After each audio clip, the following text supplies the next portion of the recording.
Brett Brown, meantime, said during an in-game interview that Joel Embiid was battling another illness. He had 11 points, 8 rebounds, and 7 assists. Jimmy Butler had 29 and 11.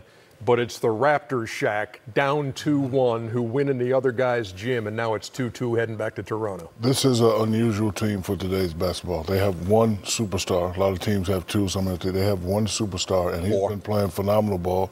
Just need everybody else to just do a little bit. A couple games it was Siakam. We're still waiting for Lowry. He stepped up today.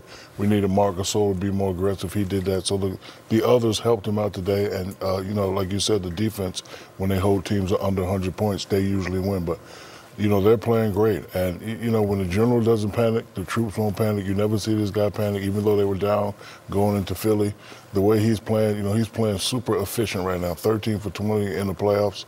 I mean, that's, superstar basketball right there. Didn't know how much play Siakam would get. Turns out he starts with the bad right calf, but he struggled. 2 for 10 on the day with 9. But as you pointed out, guys like Kyle Lowry. Yeah, everybody chipped in, but it all starts with Kawhi. Ernie, when you have Shaq's been a superstar, I've been a superstar, and Ken has played with superstars. When you have a superstar, it gives you a certain amount of confidence that – like, these Raptors ain't never had that before. Like, most of the time, you're going to have if we have the best player in an NBA game, we got a chance. These Raptors have never had that before. They've had all-stars. And there's a difference between, first of all, everybody in the NBA can play. Then there's all-stars. Then there's superstars.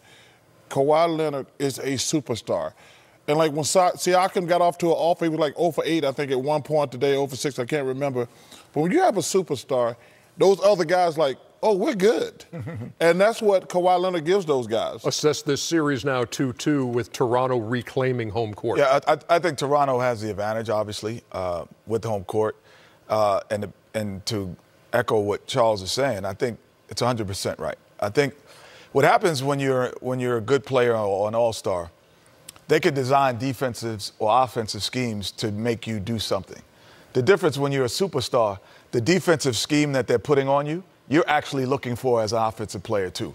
So when you're trying to send Akeem Olajuwon to the baseline off the double team, he's actually dream shaking to the baseline for that. That's what he's looking for. So a superstar is actually looking for the defensive scheme, and that's his strength. So it's impossible to guard him, and it makes everybody's game easier. Game 5 is Tuesday night in Toronto. It would have been a very shrewd pick to take Kawhi Leonard in the Auto Trader game. Anybody take him?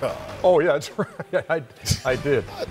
He went for 39, 14, and 5. Well, these guys had Tobias Harris.